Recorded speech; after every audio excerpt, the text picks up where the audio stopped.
We got a fun one I'm excited about. I've actually liked this person for a pretty good while. I don't listen to them all the time, but you were surprised that I listened to them. I am a little bit. I was surprised that you listened to I'm them. mostly because. Why are you surprised that I'm listening to him? I don't know. I just like he's always been under the radar. So, He is, but you well- like those under the radar Texas boys. I never thought about that. Yeah, that's true. So, yeah, we're talking about Hayes Carll. Yeah, Hayes Carll. And he's been around for 15, 17 years, something like that. He definitely falls in the category of Texas music country. I think the differentiator with Hayes is he is an observationalist. He writes a lot of sardonic, satirical lyrics. He makes a lot of commentary about the world around him in a very sort of subtle, nuanced way. Which can be a bit atypical inside of that genre it is. genre. Yes, it is. Absolutely. Cool. Well, this is gonna be fun. So we're actually gonna play a little bit of his song. What is it? Nice Things. Nice Things. Nice Things. Yeah, we're gonna break and down then why the song We're gonna works. kind of comment on it. Yeah, we're gonna do a little between the sheets. Between the sheets, they call between the music sheets. Get it? Yeah. Wink, wink. Yeah. Sound of paper wrestling. Between sheets. So we're gonna get in between the sheets with you. Okay. Music sheets. Well, let's do it, shall Yep. we? Let's play a little bit of it here. And Darren, I got the lyrics up on the right for you, so we can both read the lyrics. Awesome since we sauce. believe he is a lyricist. Nice Things. Here we go. Hayes Carll, Texas boy.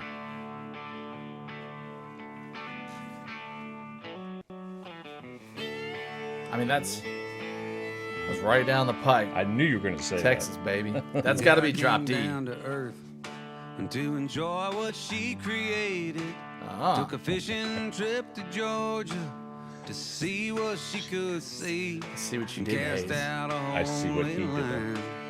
I thought she'd hooked a big one, reeled in an oil barrel, and said, "Oh my me, this is why your whole world is on fire. This is why you can't drink from your own springs. This is why.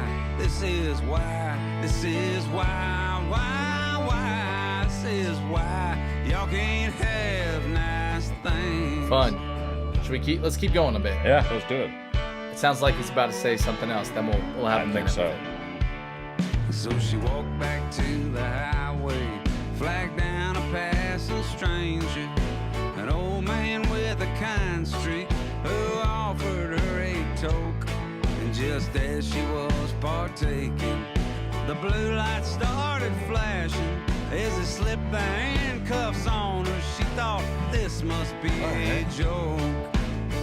And this is why y'all are all strung out to Christmas. This is why I left you all them seeds. This is why. This is why. This is That's funny. why. This is why y'all can't have nice things. That's funny. Okay, that's funny. I see. So yeah, break yeah. it down. What's happening? Mr. Well, Music Producer. man, that has to be drop D, right? That has to be drop D. Hang on. Oh yeah. Can you explain what drop D is? For music The novice? most popular like Texas country tuning of all time. It is where you take the lowest string on the guitar, which is an E. which is an E, And you low make it a E, whole and you step make it even lower Can sounding. my amp go to 11? It Yes. goes to 11. But couldn't you just make 10 louder? Yeah, but you don't get it. We made E lower. It's just So a it's classic. a way to get it a lower, even more guttural, visceral sound. Oh yeah, it's such a classic. That's that classic. Right. Just a classic. So like they. And he does rail on that top. that Oh low man! So string. right Yeah. out of the gates, like everything country and Texas country, very much Right. a salty fiddle in there. It's dirty guitar playing. It's a salty fiddle with a drop D tuning electric guitar, Right. and they're gonna dominate the sevenths on it. I guarantee. We're going into a solo here. Yep. We are gonna be hitting some sevens. If that doesn't make sense to everybody, that's okay. I think it's fun. I enjoy talking about music theory a little bit in the. So we understand the feeling and the sensations. That note defines country music, and very much Texas country music. It's coming. If it ain't coming, he fooled me. But No, it's coming. I think so. So here's what I love. Probably you too. Yeah. That like this is like bold a strike Texas country. Yes, it is. Country in general, but Texas country. This is if you turn this in as a homework assignment, you get an A+. You made the grade. Yes. But what did he do, right? And we're both. I'll let you lead this one. He did something clever, and it caught my attention. So well, there's one of two things you're talking about. I mean, he is, yeah, right, as you say, right down the pike in terms of this Texas country. However, he is putting a serious thought over A big basic. Yes. So he's playing some music that's very comfortable and familiar Yep. with this. Yep. So you can focus on the lyrics. That's what he's doing. Or you what do you call that? Or you ignore the lyrics and you feel the song and he catches you off guard. And he throws later, a curveball by catches you singing to it, and all of a sudden you notice, wait, what did I just say? Because he does have a big hook with it. This is wow. Oh, 100%. I would call it genre bending lyrics in this situation, right? Yeah. Because That's who Hayes Carll is. He's always he's got a song. His first hit was "My Girlfriend Left Me for Jesus." there we go. Yeah, that was his very first hit 15 years ago. So yeah. he flipped a very simple thing. He's going biblical again. Yeah. But he's basically saying God is a she, which in all essence for many people is not a big deal. Right. For all essence, for a lot of people, it's a big deal.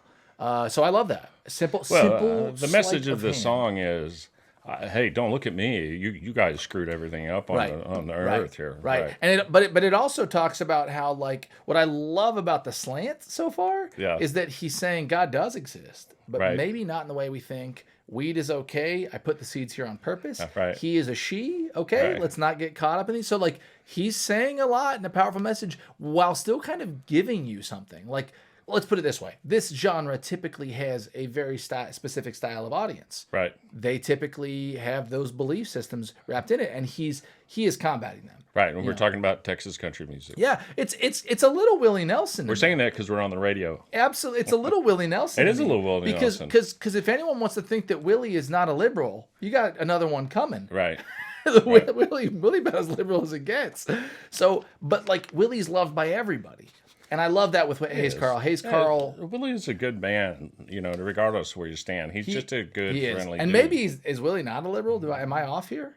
Yeah, I would. I mean, I've never met him. Yeah. But I would say that based on what I know, that's probably a fair Somebody assumption. educate me, because I thought I had read, understood, and both heard that that's probably a safe bet. Yes. Fair enough. Okay, so I really enjoy this. Let's keep going a little bit here. Let's see what else we got in the song. I think it's even more fun in his lyrics. Yeah. Let's do it. There we go. Rolling on that. There we go. Rolling on that D. I was talking about a seventh, everybody. Here she is.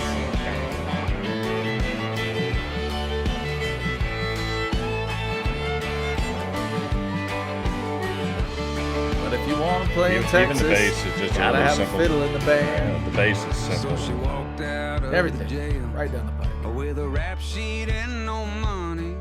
Meant looking for a coffee and passed by an angry mob. They were yelling about people who should suffer pain eternal. She asked one for $1 and they said, "Sinner, get a job." And this is why I love it. Look at the rainbow. Y'all don't see the rainbow, but he's got a big rainbow going on in his video that I think is very on purpose. And the video is all animated. All animated.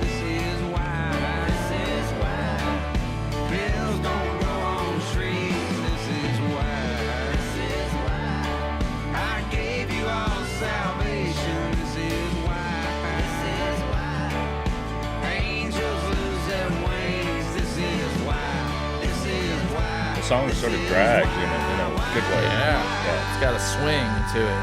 Well, it makes you want to get to the resolve. Agreed. Right here. Nice things. You want to get to that part.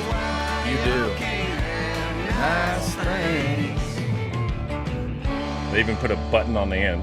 I mean, just a down the pike button too. Ain't nothing new about that musical composition, No. but the lyrical composition demands our attention. If he would have thrown down original music with the lyrical composition, I think would the two things competed with each other a little bit? I mean, this is a great discussion. It's a very deep discussion. Yeah, it's a it's discussion. long. It's a discussion I love. That'll be on next week's episode. Yeah, the answer is potentially depends on what you mix it with. Right. I'm a big advocate of, like, we've talked about this, sad music, happy lyrics, sad music, whatever. In this situation, he's doing, like, you know, Texas country genre with lyrics that don't typically fit that style. Yeah, which I like. I tend to favor, if you're going to make a statement in a song, keep the music pretty simple and don't give everyone too much to think about. Yeah. If you're going to punctuate the lyrics, because some songs have vibes to them, and it's more about the groove than it is the lyrics. Shake, back it down. Yeah, but he obviously has a point of view here and is trying to get a message across. Yeah. So keep the music nice and simple, and you tap your foot. The bass and drum are very traditional, work together, and I keep that bum bum dum bum bum dum. Yeah. He doesn't. So to me, it lends itself to paying attention to the lyrics more, and I think that's intentional. And I think if you want the lyrics to really mean something, I tend to favor keep the music simple. Yeah, I think what I love about it too is that he doesn't let a genre define what he's going to say. Right. And that's what probably draws me. And none of us should, but unfortunately, that's the way it works. Yeah, that's the way. Typically at a certain level of notoriety, they need to match. And maybe Hayes doesn't have a massive following. He doesn't relative to the Randy Rogers and Josh Apples of the world. Yeah, but we just a couple weeks ago we did Jason Boland writing about alien abduction. And last week he was on the Grand Ole Opry for the first time ever in his life. At age 44, Jason got invited to do his first concert with the new alien abduction theme. Nice. On the Grand Ole Opry. So I don't know, maybe this is a turning point in Texas country music. Let's go. That'd be fantastic. That would be fantastic. I believe this is completely separate. I could be completely wrong here, but I think the people that own the Grand Ole Opry just bought Moody Theater in Austin. I don't. Yeah. Let's double check this fact for us, everybody. But I found this to be fascinating if this is true. So. Well, it's an honor one way, whatever. Agree. Either way, they both have amazing legacies. Right. I just thought that was very interesting. So, anyways, okay, awesome. One, I loved it. That was a great song. Hayes, well done. I love the slants and the slight twist of words to make it fresh for me, and I really enjoyed it. I love it too. I really like that the bass and the drum was very simple. I like that it's in drop D. It gives, I think, that sort of lower tone gives the song a little bit more seriousness for some reason. I don't know why. It just lower tones seem more somber. I mean, to me. the drop D just has that like, it's just heavier, man. It's sort of like hitting a big gong, like "Pay attention, please." Bong. I have something to say. There's the higher notes for me. I'm sure this is just me, but the higher notes tend to be elicit more of a happy feeling or something. I think the lower tones are like, bass is boom. He's the authority. I'm speaking with authority with his booming voice. That's how I hear. I think the those way lower that notes. I like to describe it is that like the bottom end feels grounded. Like it feels thicker and heavier and like the ground, and the high notes have a little bit more of like a spacey, ethereal vibe. But I think the high and the low notes can both offer happiness and sadness. I do think, but I do think that the low end is just more grounded. It just feels more like, it just feels heavier. It feels like if you put them in a thing of water, the low notes would sink and the high notes would float. It is the way. Now we're really nerding out on music. Yeah, but hey, that's why we're all here. We're all here to talk about music. So well done, well done, Hayes. I'd like to hear the rest of this. Came out, I think, in late November. So I'd like to hear the rest of the album. I would like to hear the rest of the album as well. Darren, were we going to do one more thing? We had one more thing for the day. One more thing. What then we're out of here. We hope you love watching the damn music show. Yeah, we love doing it. So hopefully y'all enjoy listening to it. You got to put your guitar back in right standard tuning. I do, yeah. Unless we're going to play. It'll only take a second. So while you're doing that.